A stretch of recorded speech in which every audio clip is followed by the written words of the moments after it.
time today. We are reading Squelch and Squelch by Juliet Johnson. We like to swim. We like to whiz and spin. We like to yell in tunnels. Oh, sorry. We like to splish, splash, and splosh.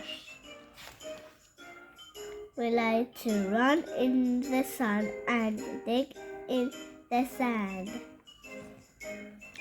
We like to squelch in the mud and stamp on the twigs. We like to jump off a log and hit a stump with a stick.